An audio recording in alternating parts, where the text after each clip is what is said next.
آج بھی گھر جو ہے اس کو اس طرح سجایا جاتا ہے جیسے باقی کوئی شادی ہے، کوئی عید ہے.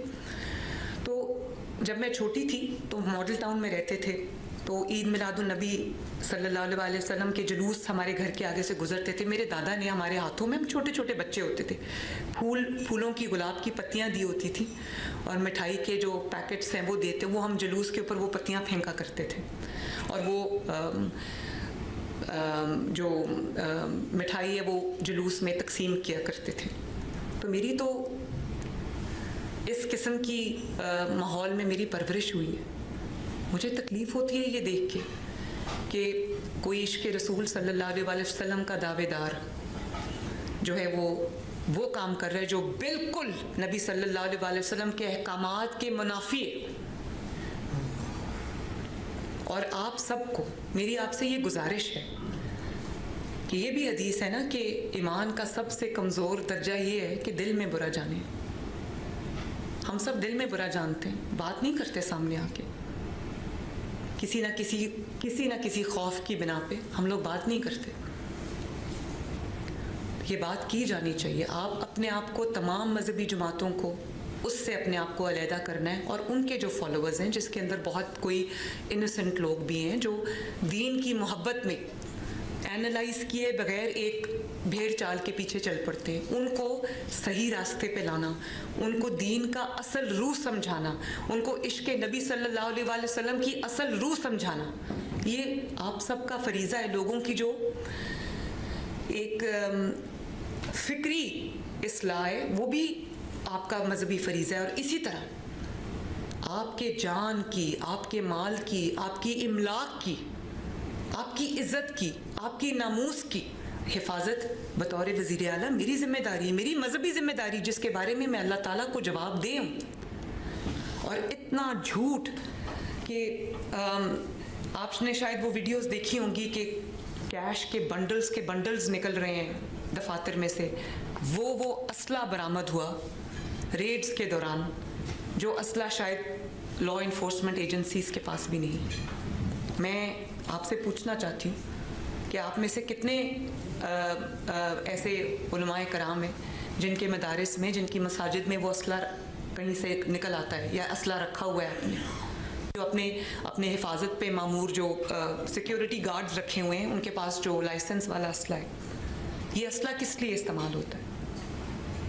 آپ بھی جانتے ہیں یہ اسلحہ استعمال ہوتا ہے ریاست کے خلاف. یہ اسلحہ استعمال ہوتا ہے قوم کے اندر، عوام کے اندر خوف و ہراس کی کیفیت پھیلانے کے لیے.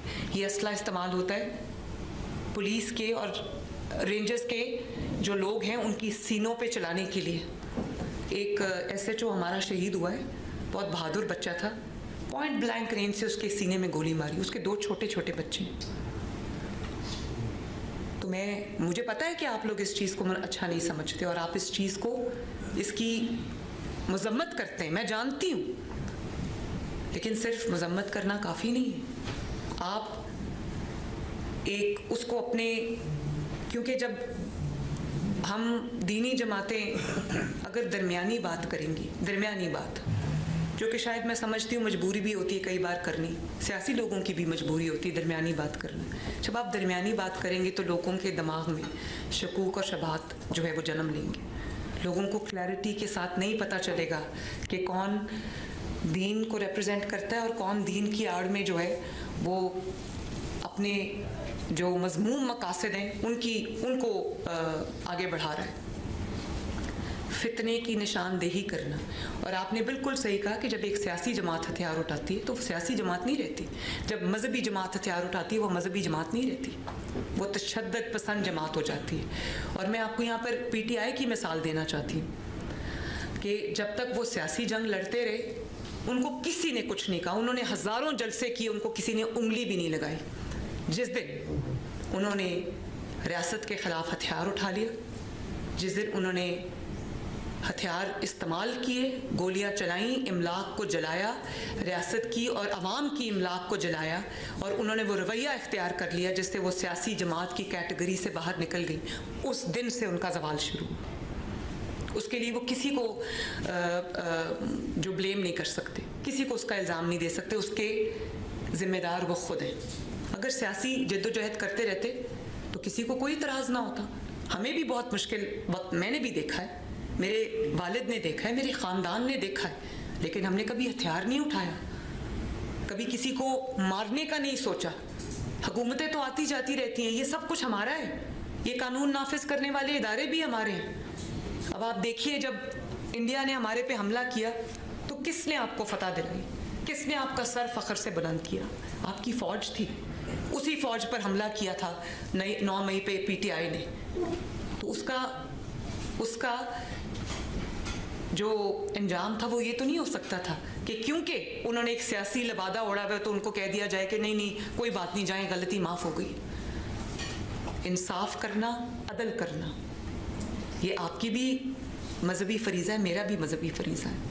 ہر کوئی جو اپنے نیچے جتنے بھی لوگوں کا ذمہ دار ہے اس کو عدل کرنے کا حکم دیا گیا ہے, اس کو انصاف کرنے کا حکم دیا گیا ہے.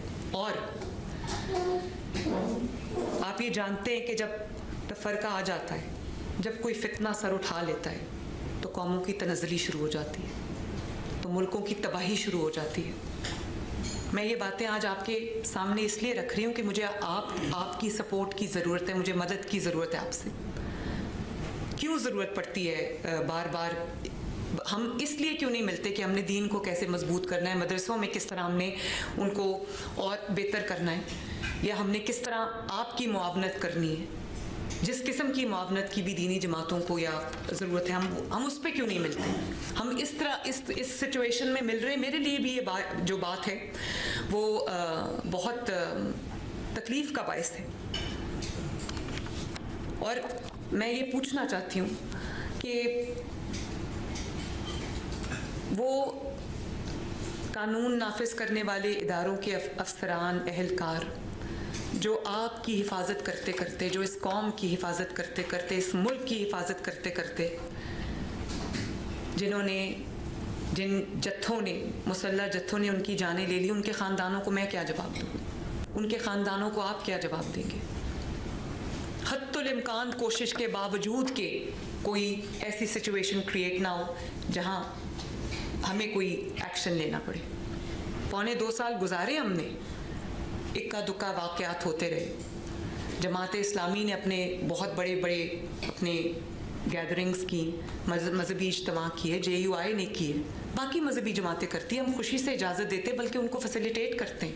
اہل تشیع کے علماء کرام یہاں پر تشریف رکھتے ہیں, وہ جانتے ہیں کہ محرم الحرام میں جب ان کے مجالس ہوتی ہیں, ان کے جلوس ہوتے ہیں, تو میری پوری یہ کوشش ہوتی ہے کہ نہ صرف ہم ان کو فیسیلیٹیٹ کریں, ان کی حفاظت کو یقینی بنائیں, بلکہ ہم ان کو آگے بڑھ کے ان کو یہ احساس ہو کہ ہم اس ملک کا حصہ ہیں, ہماری